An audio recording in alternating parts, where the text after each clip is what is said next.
One of the things that Andy Steiger is passionate about and us as a church, and what we believe you or every single one of you should be passionate about, is not just what you believe in, but also and how you can defend what you believe in, okay?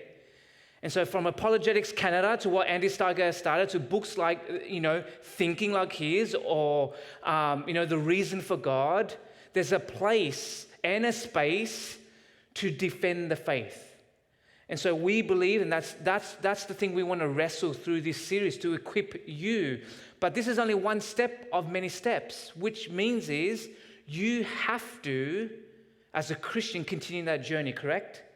You need to further your education as you would do in university, as you do in a job, as you do in a relationship. Continue the journey of learning. Then you're going to be able to build something robust. So when the winds come and the concerns of the world come, you will remain firm. Okay? But what we believe is based on truth. So the question for tonight, from last week, it started off with, does God exist? Tonight we will go through, do all religions lead to God? Many years ago, I actually heard a youth pastor give a talk. And the topic was on dating, okay? And this is a youth pastor that gave the talk to the entire church. It wasn't just to a youth group, but it was a youth pastor on a weekend where he got to speak to the entire church. He decided to use an analogy with parents and grandparents in the room, and singles and marrieds and people dating. And this was his analogy. His suggestion was dating was like going to an all-you-can-eat buffet restaurant. I was like, oh, this is intriguing. I used to be a youth pastor. I've never used that analogy, but I've got to hear this one.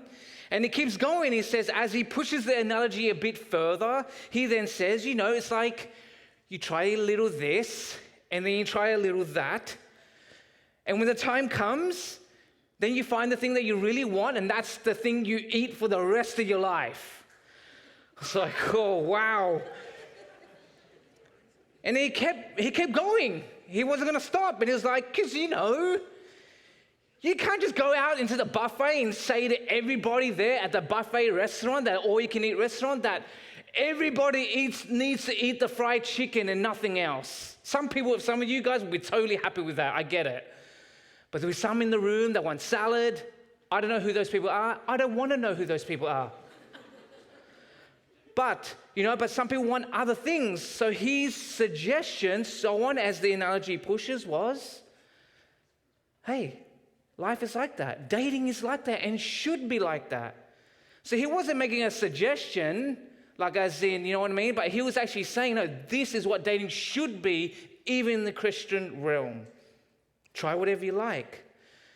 But you know what? The funny thing is, not in just the dating life, but in our everyday life, we approach life that way as well. And we also approach religion that way as well. It's just one of many options out there. But if you look around and see how we function as humans in our world here in Canada, look around and think through how you live, how you work, or how you study. You will start to see that thinking sort of seep in the everyday decisions of life. You're going to be encouraged when the time comes for you to move out, or if you're already moved out, like you should live at the place that best suits you. Right? If it's not here, then, move to wherever.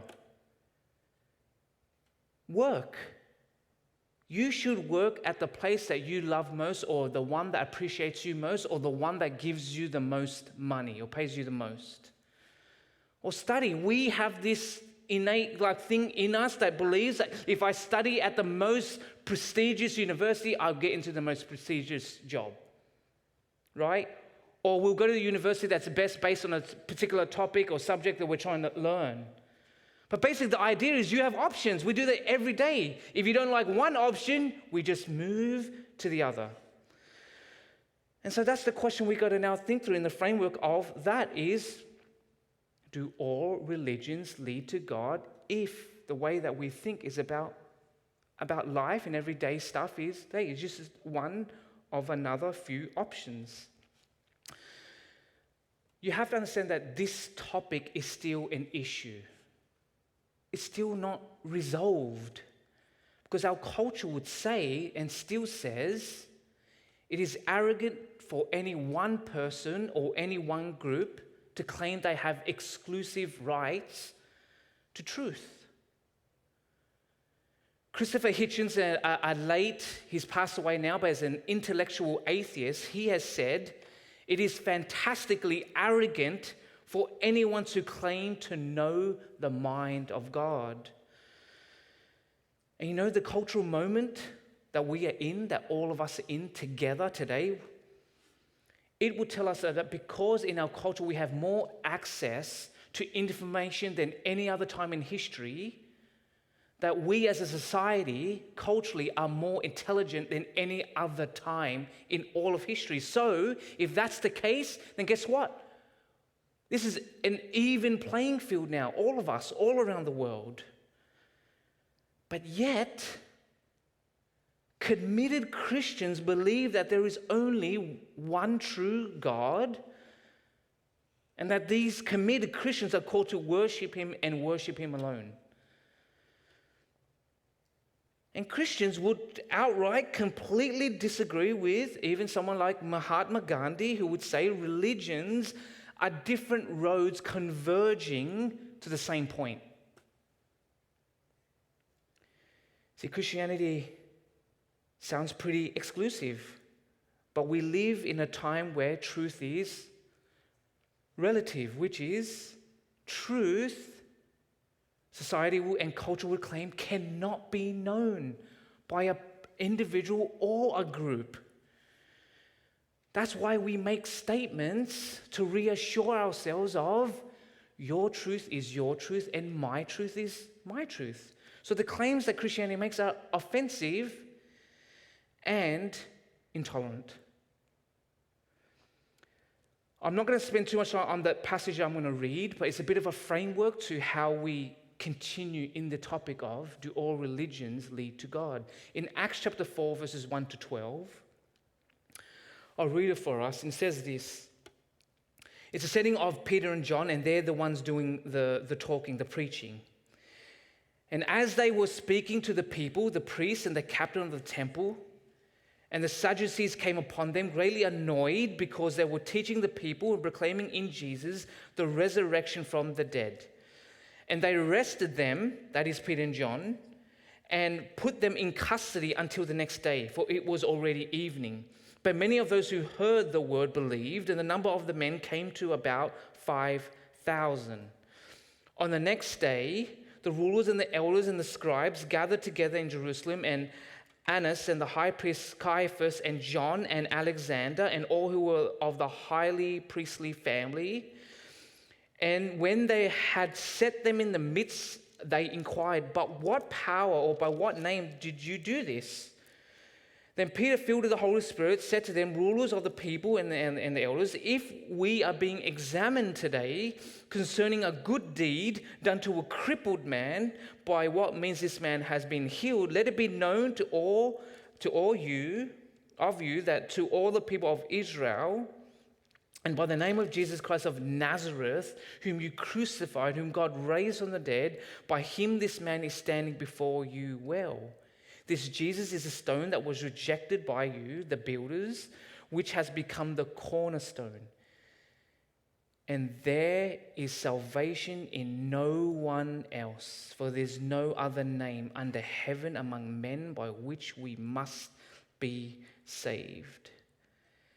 Let me give you just a tiny bit of context to this passage. So Peter and John enter this place of worship, and they see a crippled man, and they heal this man. This man's been crippled for a long time. He's been desperate for years upon years to be healed. No one's been able to do it. Everyone knows him. He's well known. And then he stops Peter and John, and then they heal him.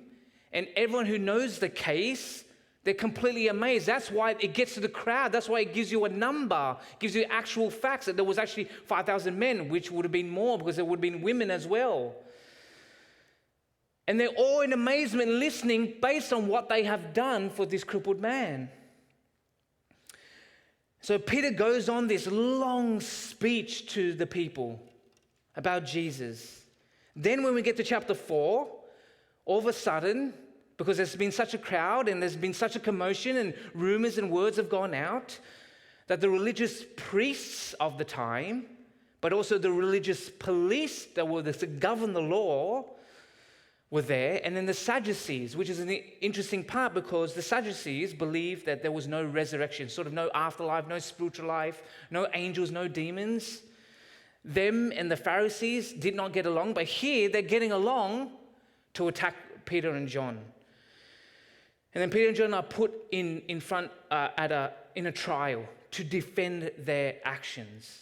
So you've got all these sort of little different belief systems coming at Paul and John and asking them for a defense. And if you look at Peter's very short statement, he mentions many, many facts, verifying facts he lets them know.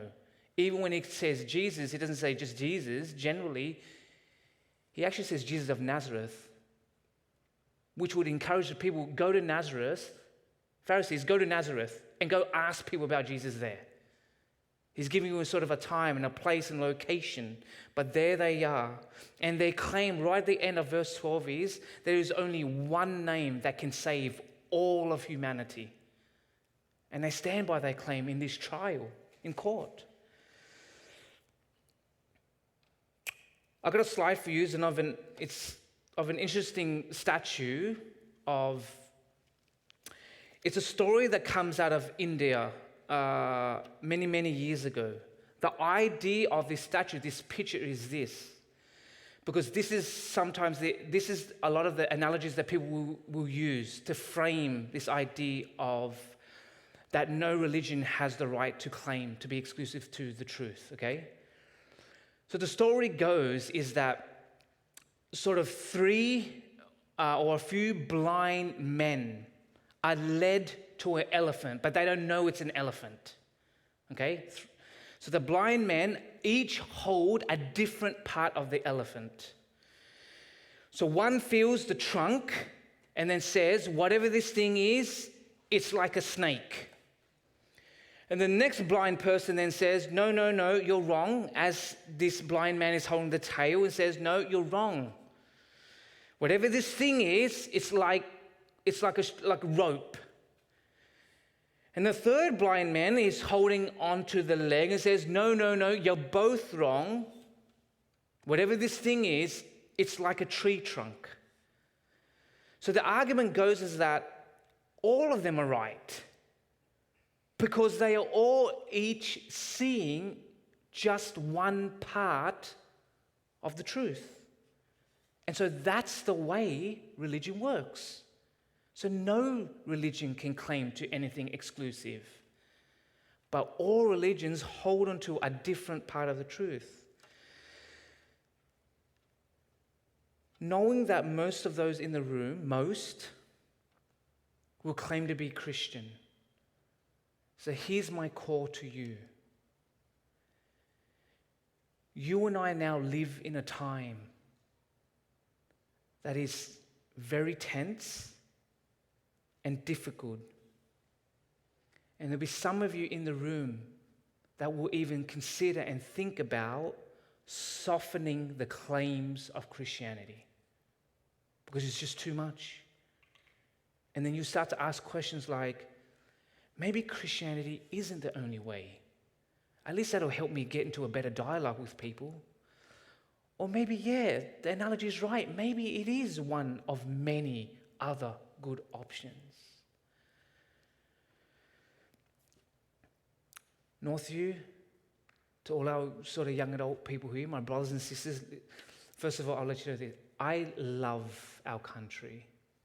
I realized it more, for those who didn't know, earlier this year I was in Australia on a holiday. the longer I stayed in Australia, the more I sort of missed Canada. It was an odd feeling. It was like having an affair. While you're with your mistress, I don't know. It's a stupid analogy. It wasn't even an analogy. It's not even in my notes. But there I was in Australia with my former wife, and all I can think about is my mistress, Canada. But I realized how much I loved and missed Canada. And just so you guys know, and this is a very public thing, you can let everyone know about it, but I am now eligible to be a Canadian citizen. Now, this is something that I am willing to do, but also very proud to do. But after 9 years in this country, this is what I know about us as a country. We are one of those countries that's known for being politically correct, right?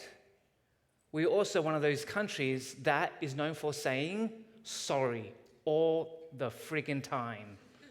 Even if it's not my fault, I still got to say it.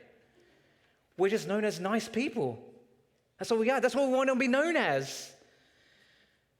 And so my concern for us as a nice country is our temptation to say things that will not offend. And the problem is, there's moments living here where Christianity and being Canadian doesn't fit.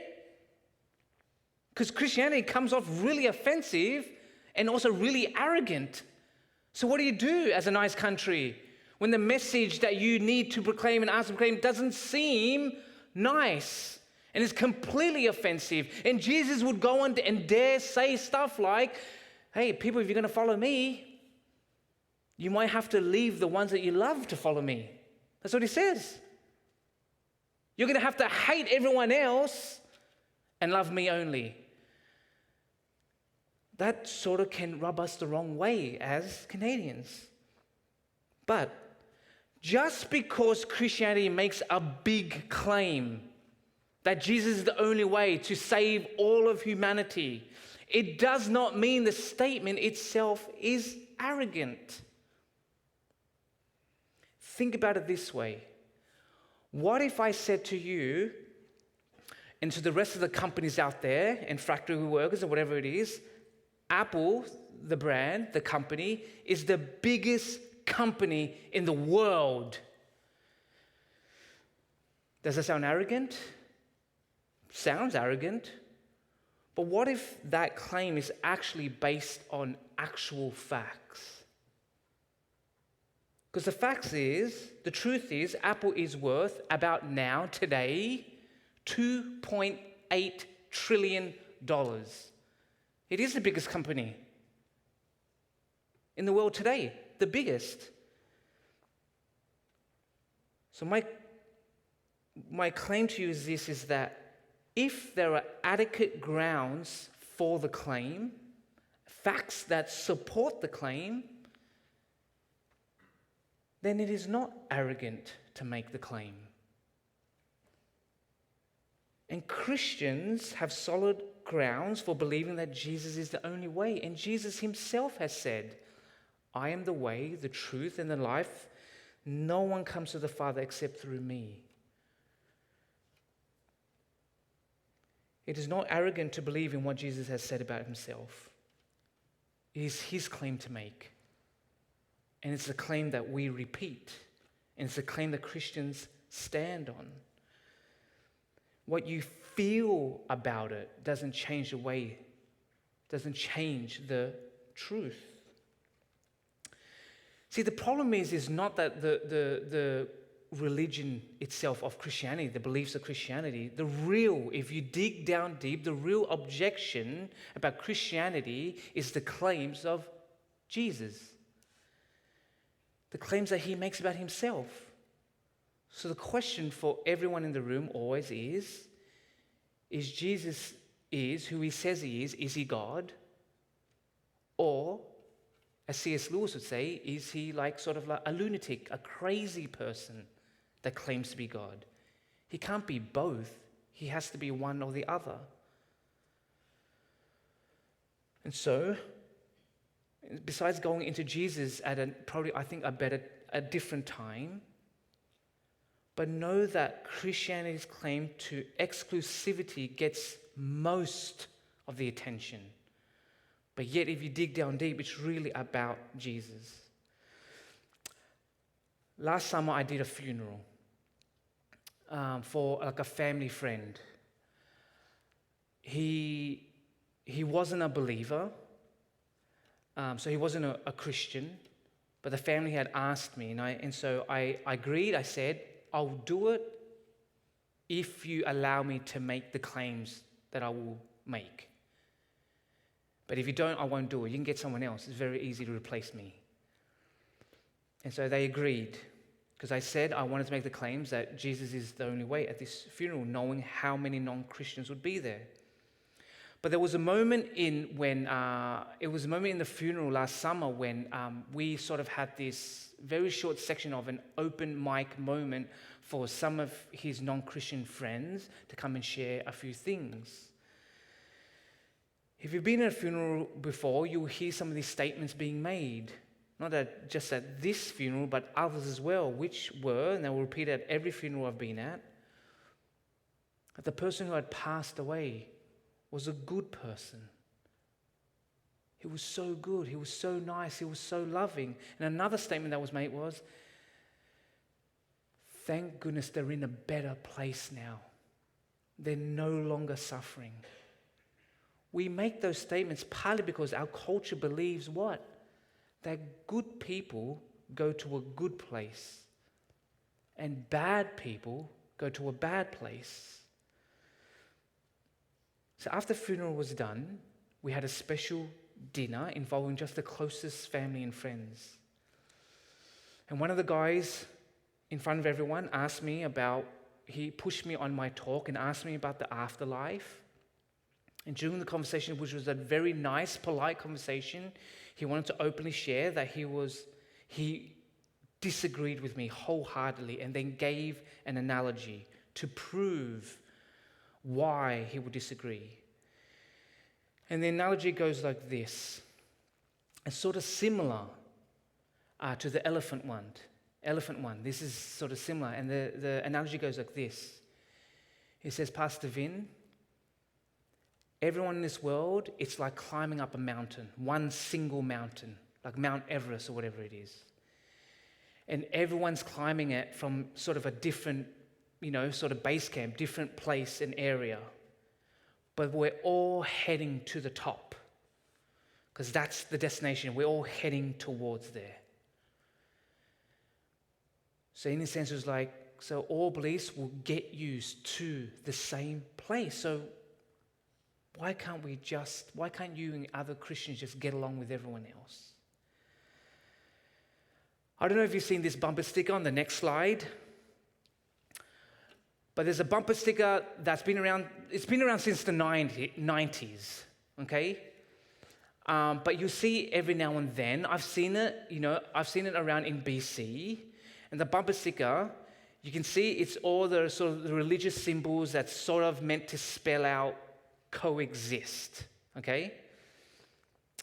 The reason why this sticker became so popular stemming out of about the 80s, 90s was because it was an era coming out of the 60s and 70s as well, and you can ask your parents about it, don't ask me about it. But the thinking was that all religions teach basically the same thing, which is that all good people need to be good and need to be loving. But the people who put these pictures together or tell stories of the elephant and tell stories of climbing up the mountain together, the truth is they are unaware of each religion's claim. That's why they'll say, why can't you just exist? Because don't you all teach the same thing? Leave that up there just for a second. Listen, some religions believe that there is only one God. And some believe that there are multiple gods. Both can't be true. Some religions believe that hell is a real place, and some say it does not exist. Both can't be true. Some religions would say that God is an impersonal God. He stands at a distance and just waits and looks at you do your own thing. And then Christianity would dare to say that God wants to be known and wants to know you and wants to know you, sort of have an intimate relationship with you. But both can't be true.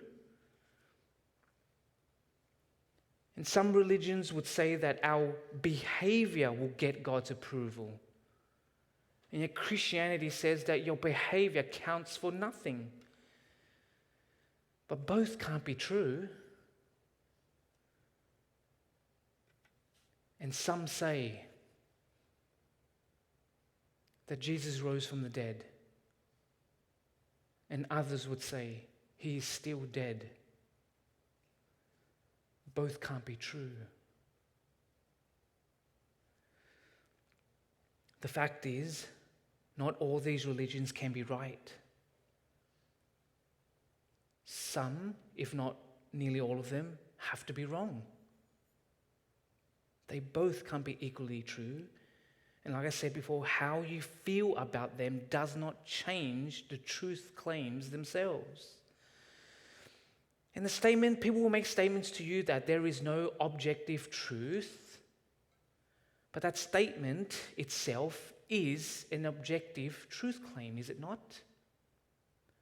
That's like saying all sentences are false. But if all sentences are false, then that statement, that sentence itself, is false as well. See, the problem with the elephant analogy and the mountain analogy is that the person telling the story, the narrator, can see the elephant for all it is, can see the entire picture. And the one telling the story about the mountain climbing up and the people climbing up the mountain can see the whole mountain and the destination and the end goal itself.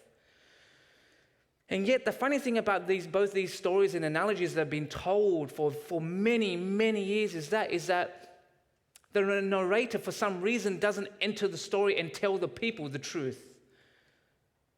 That the guys look at the blind men being idiots and making, ridiculous claims, and doesn't jump to the story and say, hey, it's not a tree trunk, it's not a snake, it's not a piece of rope, it's an elephant.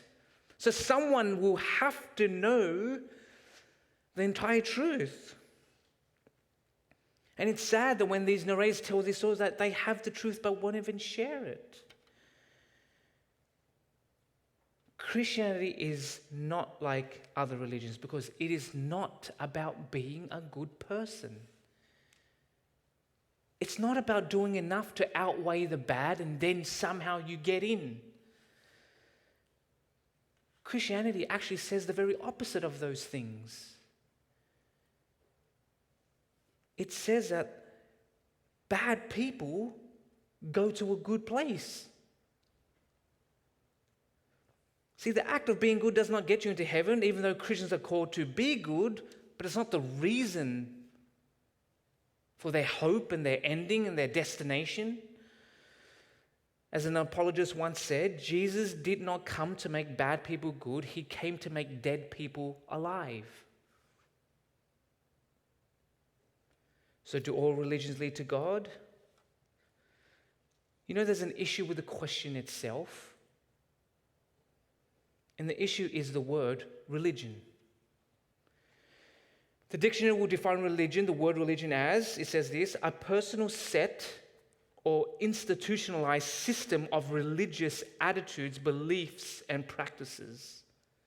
If you would ask our culture today to define the word religion, you know how they would define it?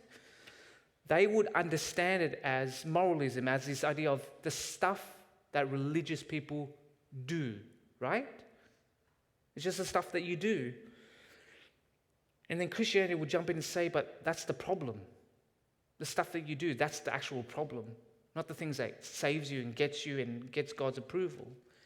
Christianity will come in and tell you that it's your doing, your sins, as the terminology would sort of say in the Bible, that's the issue. And then working harder to be a better person will not solve the problem. See, the solution is the solution to Christianity is something that no other religion has. And that is the person of Jesus. See, Christianity claims to be the only way because it is the only religion that offers a real solution to the problem of sin, to the problem of you and I and the stuff that we do. It is the only religion that offers a atoning sacrifice that pays the debt that we owe. So Christianity claims also that it is not your goal as a human to reach God, to stick your hand up and reach as best as you can. No, Christianity's claim is it is an act of God that reaches down to you.